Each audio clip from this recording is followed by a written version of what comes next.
సుగాలి ప్రీతి ఇష్యూని పవన్ కళ్యాణ్ గారు political mileage కోసం వాడుకుని ఆయన అధికారంలోకి వచ్చాక ఆ సమస్యని గాలికి వదిలేశారనే మాట చాలా మంది వైసీపీ నాయకులు వైసీపీ క్యాడర్ మాట్లాడడం నేను వింటున్నా. అది నిజమా కాదా అని మనకు అర్థం అవ్వాలంటే దాని వెనకాల కాంటెక్స్ట్ తెలియాలి. ఈ ఘటన 2017లో జరిగితే 2020 దాకా ఏ ప్రజానాయకుడు కూడా పట్టించుకోలేదు. సుగాలి ప్రీతి తల్లి ఆవిడ కష్టాన్ని పవన్ కళ్యాణ్ గారితో చెప్పుకున్న వెంటనే 3 months లో ఒక సభ పెట్టి రాష్ట్రం కాదు దేశం అంతా కూడా ఆ సమస్య తెలిసేలాగా చేశారు. దళితులకి ఆపద్బాంధవుడిగా పోర్ట్రే చేసుకునే అప్పటి ముఖ్యమంత్రికి పవన్ కళ్యాణ్ గారు గొంతెత్తి ప్రెషర్ పెడితే తప్ప ఈ సమస్య కనీసం కనబడలేదు. ఇష్యూ పెద్దదయ్యాక ఇంకా తప్పక అప్పటి ప్రభుత్వం ఎస్సీ ఎస్టీ అట్రాసిటీ కేసు బాధితులకి చట్ట ప్రకారం వచ్చే ప్రయోజనాలన్నీ కూడా వాళ్ళకి ఇచ్చింది. కర్నూలు దగ్గర వాళ్ళ మార్కెట్ వాల్యూ దాదాపు 2 కోట్లున్న 5 ఎకరాల భూమిని ప్రభుత్వం వాళ్ళకి కేటాయించింది. సుగాలి ప్రీతి తండ్రి గారికి రెవెన్యూ శాఖలో జూనియర్ అసిస్టెంట్ గా ఉద్యోగం కూడా ఇచ్చింది. కానీ సిబిఐకి కేసు ట్రాన్స్ఫర్ చేయమని అడిగితే మాత్రం చిన్న జీవో రిలీజ్ చేసి బయటకి ఇంకా దాని గురించి ఏం మాట్లాడకుండా చేతులు దులిపేసుకున్నారు. పవన్ కళ్యాణ్ గారు నిజంగా పొలిటికల్ మైలేజ్ కోసం ఇదంతా చేస్తుంటే ఆయన అధికారంలోకి వచ్చాక అసలు ఈ విషయం గురించి పట్టించుకోకూడదు. కానీ ఆయన గెలిచిన కొన్ని రోజులకే సుగాలి ప్రీతి తల్లి పార్వతి గారిని మళ్ళీ కలిశారు. ఈ కేసుని ఎస్కలేట్ చేసి కేసుని త్వరగా సాల్వ్ చేయమని డైరెక్షన్స్ ఇచ్చారు. అప్పటి నుంచి బయట ఎవరు ఎన్ని మాట్లాడుతున్నా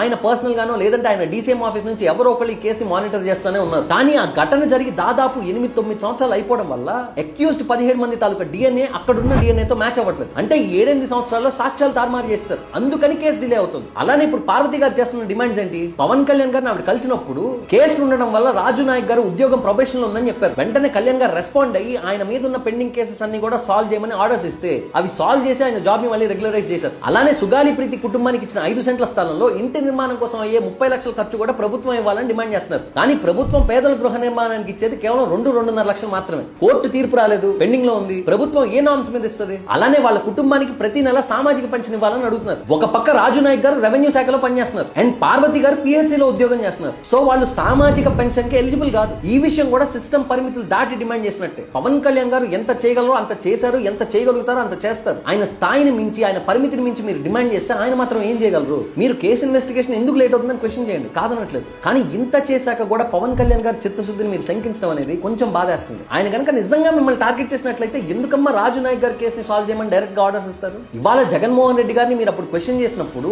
ఆయన ఎప్పుడు కూడా మిమ్మల్ని టార్గెట్ చేయలేదు మాట్లాడుతున్నారు కదా. ప్రభుత్వానికి ఎదురు తిరిగాడని అప్పట్లో ఒక దళిత డాక్టర్ ని టార్గెట్ చేసి చేసి చేసి అతను సూసైడ్ చేసుకునేలాగా చేసి చంపేశారు. అలాంటిది మీ జోలికి రాకుండా ఉన్నాడంటే మీ ముందు పవన్ కళ్యాణ్ గారు ఆ రోజు నిలబడ్డారు కాబట్టి. జగన్ రెడ్డి ఎలాంటి వ్యక్తి అంటే సొంత బాబాయ్ చనిపోతే 5 సంవత్సరాల అధికారంలో ఉండి ఏ మాత్రం పట్టించుకోలేదు. మీకు నాకు ఏం న్యాయం చేస్తారమ్మా? ఇదంతా కూడా పొలిటికల్ మ్యానిపులేషన్. కళ్యాణ్ గారికి అలాంటి పొలిటికల్ మ్యానిపులేషన్ చేత కావు కాబట్టి నేను ఇది చేయగలుగుతాను, ఇది చేయలేనని చెప్తున్నారు. ఈ కేసులో మీరు ట్రాన్స్పరెన్సీ అడిగారు, ఆ ట్రాన్స్పరెన్సీ ఆయన మీకు ఇస్తున్నారు. ప్రజలు కూడా ఈ 3 ప్రశ్నలు అడగండి. సుగాలి ప్రీతి సమస్య వాళ్ళ మనందరికీ తెలిసిందంటే దానికి కారణం ఎవరు? ఆ కుటుంబానికి ఆ రోజు నుంచి ఈ రోజు దాకా అండగా నిలిచింది ఎవరు? ఈ కేసు మీద ఫాలో అప్ చేస్తున్నది ఎవరు? ఈ 3 ప్రశ్నలకి సమాధానం ఒకటే అయితే ఇవాళ వైసీపీ చెంచాలు కూస్తున్న కారు కూతలు నిజమా కావా అనేది మీకే అర్థమైపోతుంది.